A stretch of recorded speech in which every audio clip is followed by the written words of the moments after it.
El Nuevo Testamento es el cumplimiento de la historia que inicia en el Antiguo Testamento. En Sinopsis del Nuevo Testamento 1, el doctor Alberto Platt, destacado maestro de la Biblia, presenta un panorama de Mateo a Romanos con un enfoque en el plan de Dios de la salvación. Acompáñenos en este recorrido por las páginas del Nuevo Testamento.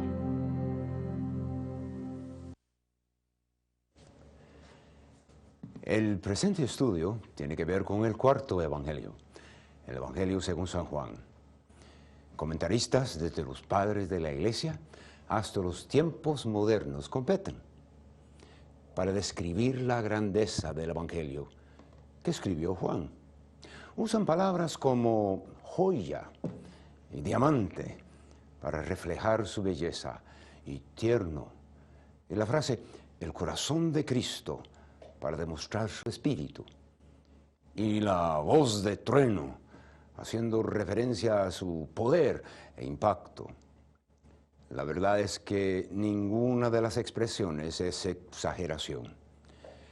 Este libro es una combinación fascinante de leche y vianda.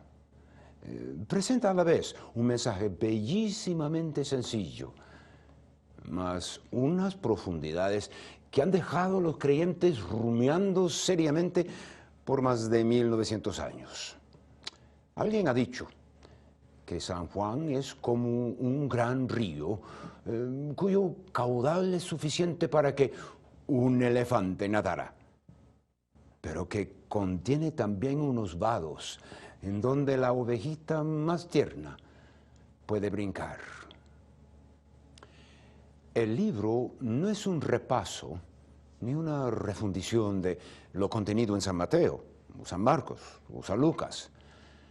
Ellos presentaron a Cristo y su mensaje en un ambiente histórico. En cambio, Juan seleccionó los eventos y las enseñanzas de nada más unos cuantos días de la vida terrenal de Jesús. Efectivamente, capítulos de 13 a 20 en San Juan tratan de una sola semana, la final en la vida de nuestro Señor.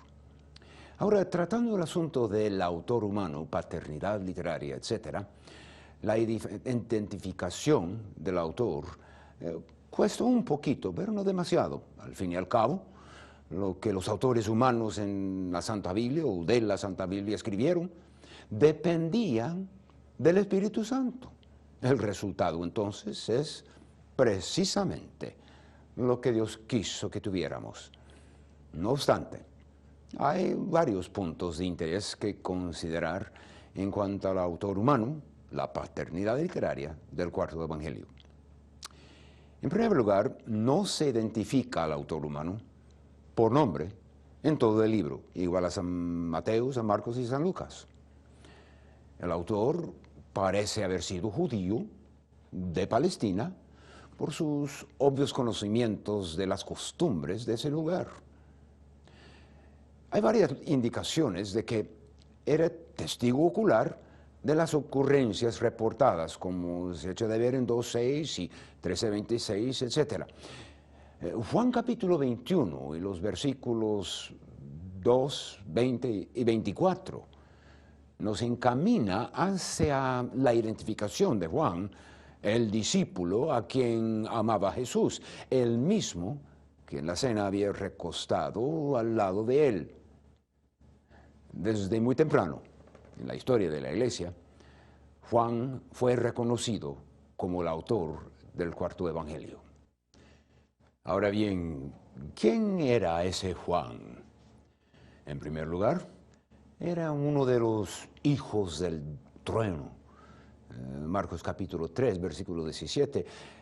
Pero es de notarse que dicho sobrenombre, o tal vez mejor apodo, le fue dado por nuestro Señor Jesucristo. No era el nombre familiar. Su papá se llamaba Zebedeo. El Señor llamaba a los hermanos Jacobo y Juan hijos del trueno por lo que él veía en ellos. Su profesión anterior de Juan era pescador, como se nota en San Mateo capítulo 4. Estaba entre los primeros en seguir a Cristo y luego llegó a ser miembro del círculo más íntimo de asociados de Jesucristo. Es de notarse que los que posean las mismas características que Juan sirven bien al Señor. Por ejemplo, empezar con llegar a conocer a Cristo, al Señor. Luego seguirle de cerca.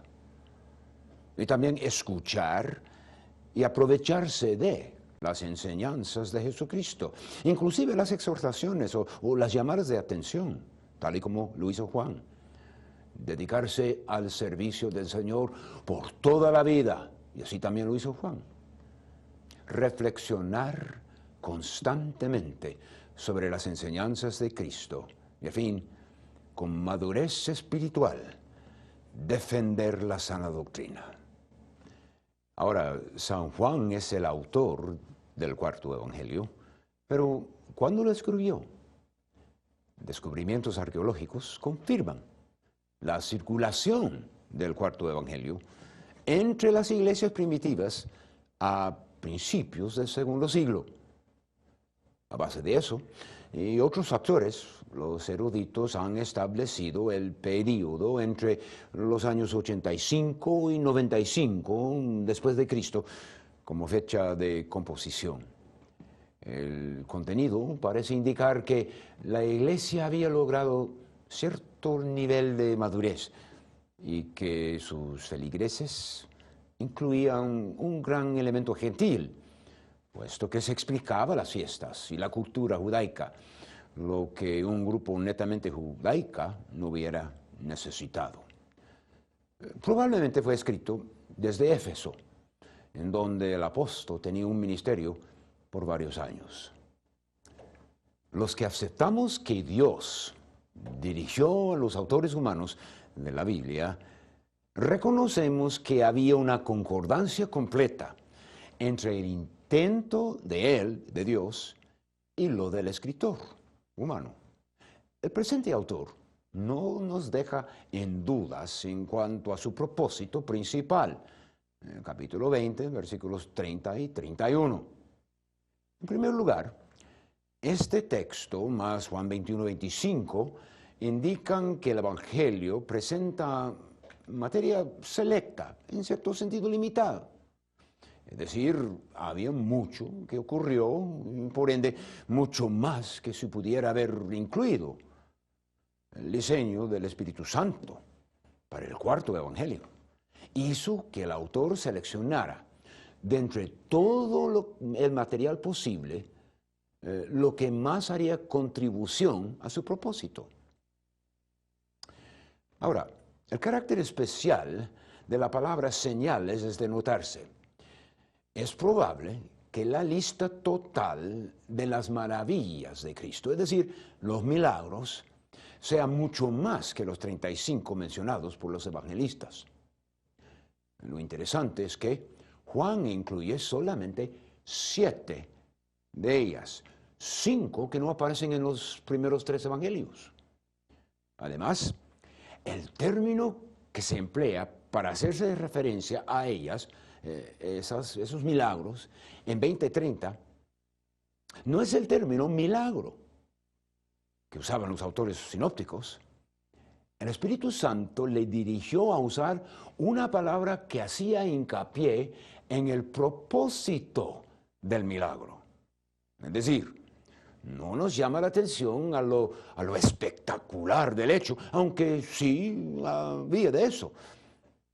Pero que nos quedásemos solamente asombrados por el milagro así.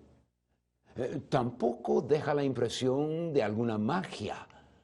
Más bien indica que había un propósito, un significado mucho más allá de lo que los ojos físicos contemplaron. En la declaración de su propósito hay 2 cláusulas muy importantes. Número 1, para que creáis que Jesús es el Cristo, el Hijo de Dios, capítulo 20, el versículo 31. Juan escribe para producir una reacción de parte de sus lectores, el creer. Efectivamente se nota la importancia de este concepto al considerar que la palabra creer ocurre unos 98 veces en el idioma original del libro. Su presentación a través del Evangelio confronta al lector con la necesidad de creer. Por supuesto, de balde es decir, tenga fe, a menos que uno indicara el objeto de la fe. ¿En qué se debe de confiar? El autor quiso que sus lectores vieron que el intento de las maravillas, o la maravilla, era de reconocer al Mesías.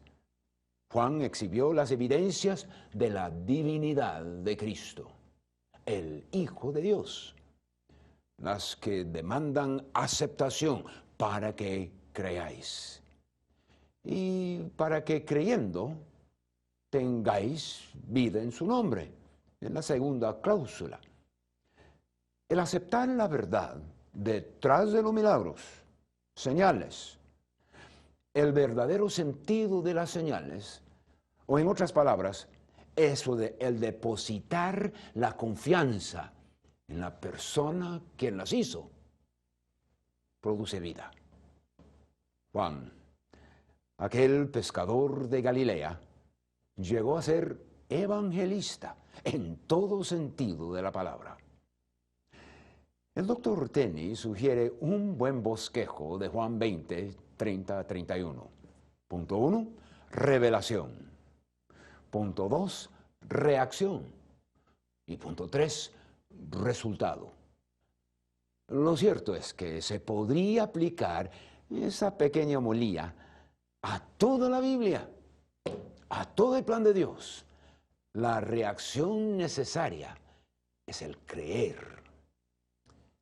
¿Quién es este Jesús?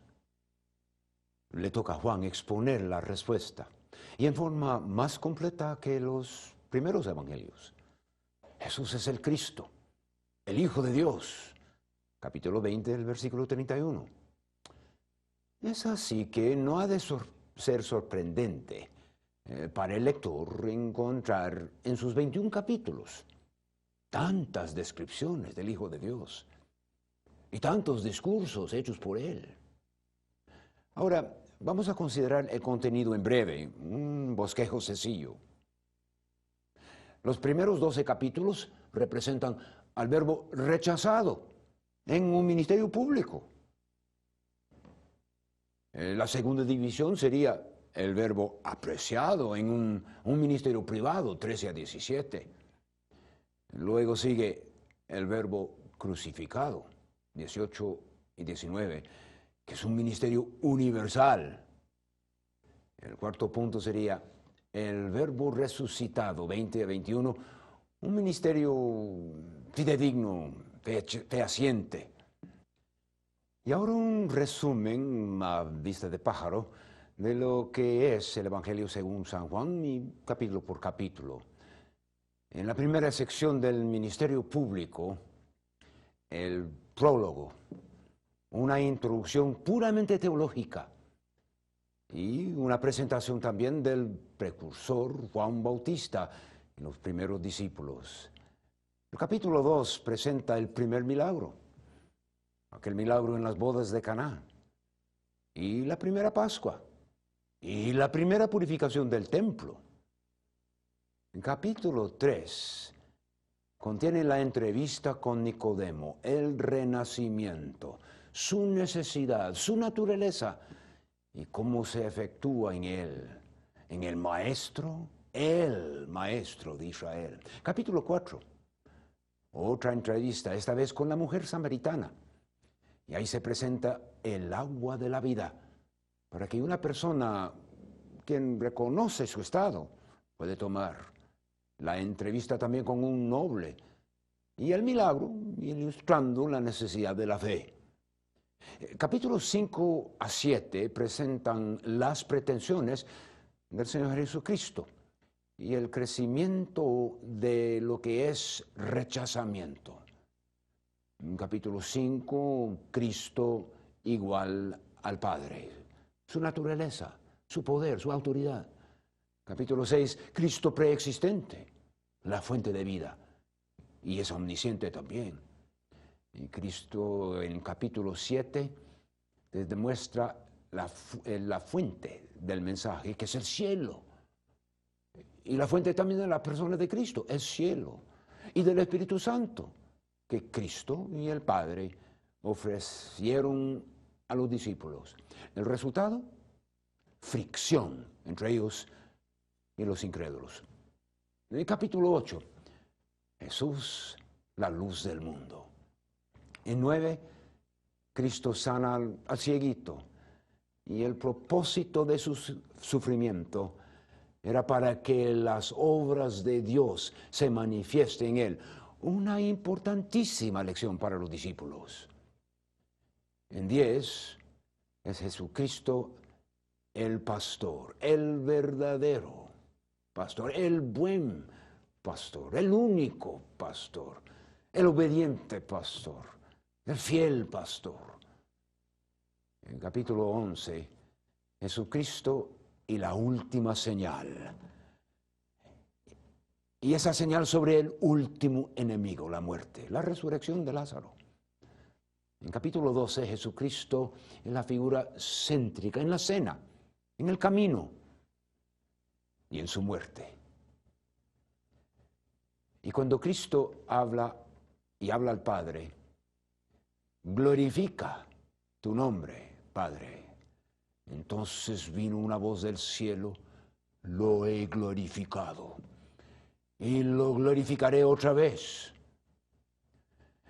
En la sección de un ministerio privado, 13 a 17, el discurso en el aposento alto y la oración del Señor, los detalles de ese discurso en el aposento, más la oración del Señor, estarán presentados en detalle más adelante en el estudio, pero es interesante que ahí está la semilla de la iglesia.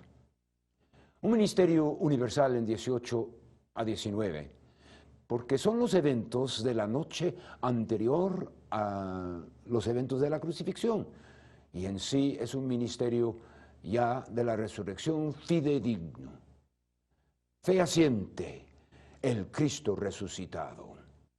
Queremos ver enseguida algunos elementos especialmente notables del cuarto evangelio.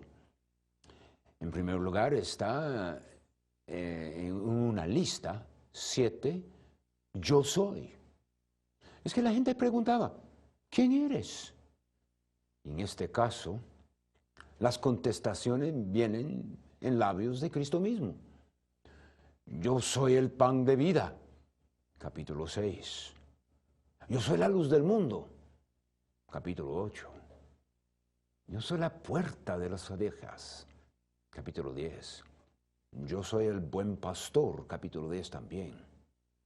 Yo soy la resurrección y la vida, capítulo 11.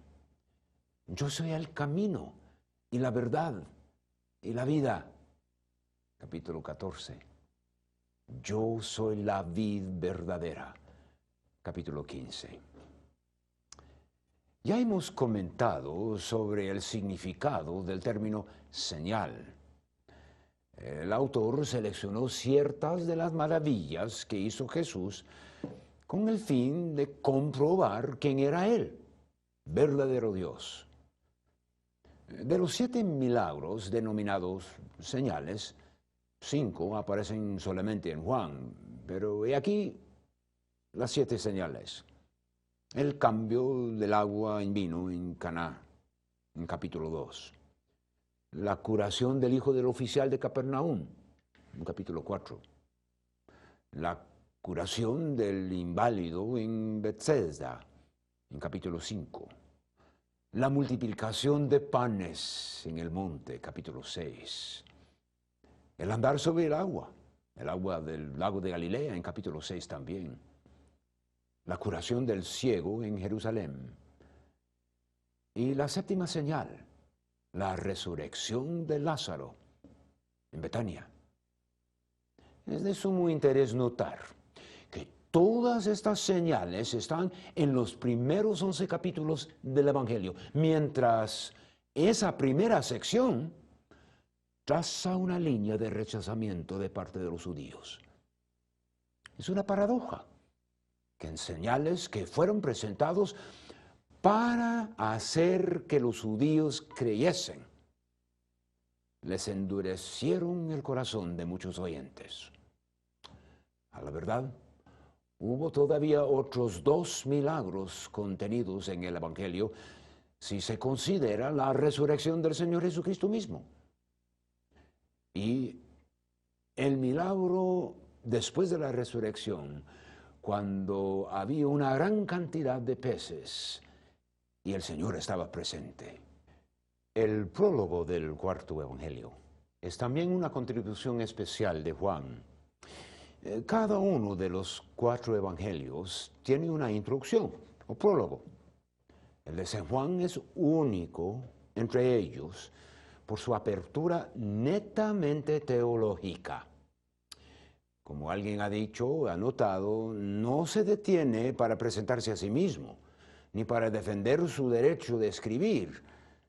De una vez, positivamente y hasta dogmáticamente, se lanza a su tema principal. Tan es así que los primeros 2 versículos, por cortos que sean, nos arrojan aún de una vez a las aguas profundas de la eternidad pasada. Juan introdujo el término verbo y 3 importantes verdades en cuanto al verbo. El vocablo verbo se relaciona con la idea de comunicación, tal y como una palabra comunica una idea. Era palabra muy común en aquel entonces, pero al usarla referente al Hijo de Dios, Juan le dio un sentido muy especial. Es Jesucristo la revelación completa de Dios. Hebreos capítulo 1, versículo 2. Nos presenta entonces 3 importantes verdades tocante al verbo. Número 1, la preexistencia del verbo, 1:1. La historia de nuestro Señor Jesucristo no empezó en Belén. En el principio era el verbo. Número 2, la personalidad del verbo en 1:1 también. Por cierto, la expresión el verbo era con Dios es bastante sutil. Con, la palabra con, a la par de, indica 2 personas presentes y enfoca la individualidad de la segunda persona, Dios Padre y el verbo a la vez. Así, Juan contrarrestó las ideas de algunos que decían que Cristo no tenía una identidad o una personalidad propia. Número 3, la paridad del verbo con el Padre, 1:1 también. El verbo era Dios, es decir, igual a Dios, goza de las mismas características que Dios. Lo que son los atributos de Dios, Padre, también son los atributos de Cristo, el Hijo. Ahora, vamos a considerar 3 etapas. La primera etapa, antes.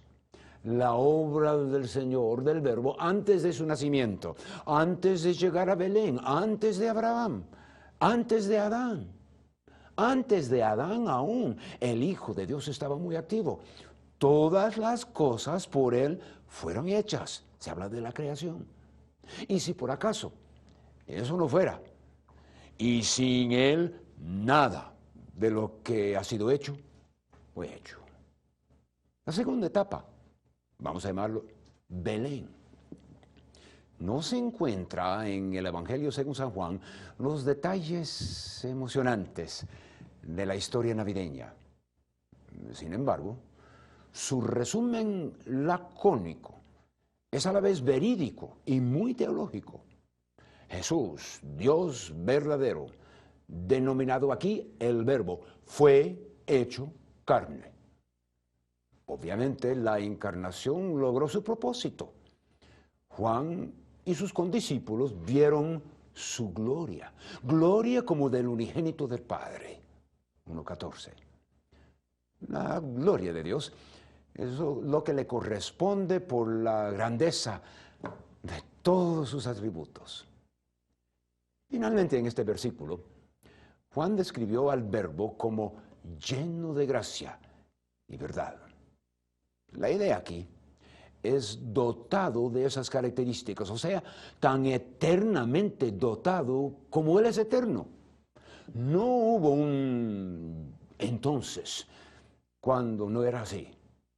Como tal, Cristo es reconocido como el dispensador de la gracia. En cambio, en Lucas 1:28, muy favorecida, quiere decir que María era receptora de la gracia, no dispensora de ella. La tercera etapa, después, la obra del Verbo al llegar a este mundo en 1:9 a 13. La porción contiene una interesante mezcla de elementos positivos y negativos. Primero lo positivo.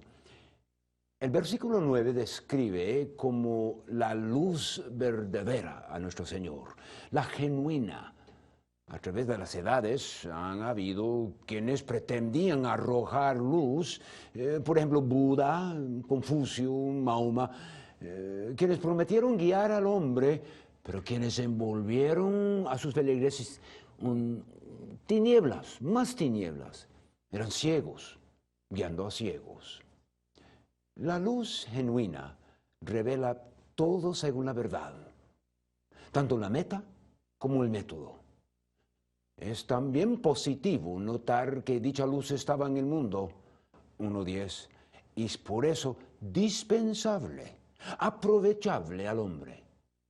No se representa como un gran secreto.